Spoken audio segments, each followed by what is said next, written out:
ಪಿತ್ರಾರ್ಜಿತವಾಗಿ ಪಡೆದದ್ದು ಬೇಡ ಎಂದರೂ ಬಿಡದು.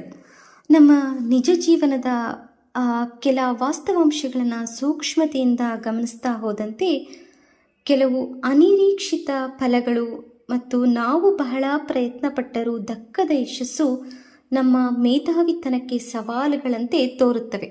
ಏನೂ ಪ್ರಯತ್ನ ಪಡದೆ ಬಂದಂತಹ ಕೆಲವು ಸೌಲಭ್ಯಗಳನ್ನು ನೆನೆದಾಗ ಇದರಲ್ಲಿ ನನ್ನ ಪ್ರಯತ್ನವೂ ಇಲ್ಲ, ಇದನ್ನು ಪಡೆದೇ ತೀರುವ ಬಯಕೆಯೂ ಇರಲಿಲ್ಲವಲ್ಲ ಎಂದು ಯೋಚನೆ ಮಾಡ್ತಾ ಇರಬೇಕಾದ್ರೆ ಯಾರೋ ಬಂದು ಹೇಳಿದ ಮಾತುಗಳು ಕಣ್ಣಂಚಿನಲ್ಲಿ ಕಂಬನಿಯನ್ನು ಮೂಡಿಸ್ತವೆ. ಇದನ್ನು ನಿರ್ವಹಿಸುತ್ತಿದ್ದ ಅಧಿಕಾರಿ ತಮ್ಮ ವಿದ್ಯಾಭ್ಯಾಸ ಕಾಲದಲ್ಲಿ ಕಾಲೇಜ್ಗೆ ಫೀಸ್ ಕಟ್ಟಲು ಕಷ್ಟಪಡ್ತಾ ಇರಬೇಕಾದ್ರೆ ನಿಮ್ಮ ತಂದೆಯವರು ಅವರನ್ನು ಮನೆಗೆ ಕರೆದುಕೊಂಡು ಹೋಗಿ ಆಗ ಕಟ್ಟಬೇಕಾದ ಪೂರ್ತಿ ಹಣವನ್ನು ಕೊಟ್ಟು ಚೆನ್ನಾಗಿ ಓದಿ ವಿದ್ಯಾವಂತರಾಗಿ ಎಂದು ಹರಸಿ ಕಳಿಸಿದ್ದರಂತೆ.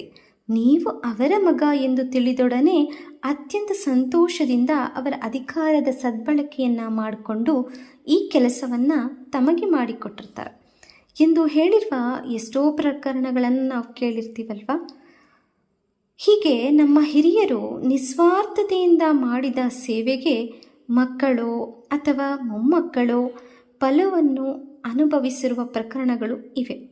ಇವೆಲ್ಲ ಬಂದದು ಎಲ್ಲಿಂದ ಅಂತ ಯೋಚನೆ ಮಾಡಿದ್ರೆ ಇದು ಪಿತ್ರಾರ್ಜಿತ ಪುಣ್ಯದ ಫಲ ಎಂದೇ ಹೇಳಬೇಕಾಗತ್ತೆ. ಪ್ರತಿಯೊಬ್ಬರ ಬದುಕಿನಲ್ಲಿ ಇಂತಹ ಘಟನೆಗಳು ಹುಡುಕಿದರೆ ಸಿಗತ್ತೆ, ಅಲ್ಲಲ್ಲಿ ಸಿಗುತ್ತೆ. ಹಾಗೆಯೇ ಹಿರಿಯರು ವೈಮನಸ್ಯಗಳನ್ನು ಹೊತ್ಕೊಂಡು ಅವರ ನಂತರವೂ ನಾವು ಅದನ್ನು ಮುಂದುವರಿಸಿಕೊಂಡು ಹೋಗುವುದು ಬೇಡವೆಂದರೂ ಬಿಟ್ಟರೆ ಬಿಡದೀ ಮಾಯೆ ಎಂಬಂತೆ ನಮ್ಮನ್ನು ಕಾಡಿರುವ ಹಳೆಯ ದ್ವೇಷಗಳು ಕಾಡಿರುವುದುಂಟು. ಇವೆಲ್ಲವನ್ನು ಪಿತ್ರಾರ್ಜಿತಗಳಲ್ಲದೆ ಮತ್ತಿನೇನಂತ ಕರೆಯೋಕ್ಕಾಗತ್ತೆ. ನಾವು ಮಾಡುವ ಪ್ರತಿ ಒಳ್ಳೆಯ ಹಾಗೂ ಕೆಟ್ಟ ಕೈಂಕರ್ಯಗಳಿಗೆ ಫಲ ಮತ್ತು ಪ್ರತಿಫಲಗಳು ಇದ್ದೇ ಇರುತ್ತವೆ ಎಂಬುದು ಕಟು ಸತ್ಯ. ಆದರೆ ಕೆಲವು ನಮ್ಮ ಕಣ್ಣೆದುರುಗಡೆನೇ ನಡೆದುಬಿಡತ್ತೆ ಮತ್ತು ಕೆಲವು ನಮಗರಿವಿಲ್ಲದ ಹಾಗೆ ಮತ್ತೆಲ್ಲೋ ನಡೆದು ಹೋಗುತ್ತವೆ. ಹಾಗೆಯೇ ನಮಗೆ DVGಯವರ ಮಂಕುತಿಮ್ಮನ ಕಗ್ಗದ ಸಾಲುಗಳು ನೆನಪಾಗತ್ತೆ. DVGಯವರ ಮಂಕುತಿಮ್ಮನ ಕಗ್ಗದಂತೆ ಭುಕ್ತಿ ನಿನಗೆಲ್ಲಿಯದು, ಭತ್ತ ತಾನೆಲ್ಲಿಯದು, ಎತ್ತಲಿನ ಗೊಬ್ಬರವು ಎತ್ತಲಿನ ನೀರು, ಭಕ್ತವಾರಾದ ದುಡಿತನ ನಿನಗಾಗಿಹುದು, ಗುಪ್ತಗಾಮಿನಿಯೋ ಋಣ ಮಂಕುತಿಮ್ಮ ಎಂದು ಹೇಳಿದ್ದಾರೆ. ಅಂದರೆ ನಾವು ತಿನ್ನುವ ಅನ್ನದ ಅಕ್ಕಿ ಬಂದುದೆಲ್ಲಿಂದ? ಆ ಭತ್ತವನ್ನು ಬೆಳೆದವರಾದರೂ ಯಾರು? ಅದನ್ನು ಬೆಳೆಸುವಾಗ ಗೊಬ್ಬರ ನೀರುಗಳು ಬಂದಿದ್ದು ಎಲ್ಲಿಂದ? ಇದನ್ನೆಲ್ಲ ಮಾಡಲು ದುಡಿದವರೆಷ್ಟು ಜನ ಎಂಬುದು ತಿಳಿದಿದೆಯಾ? ಇದು ಋಣ.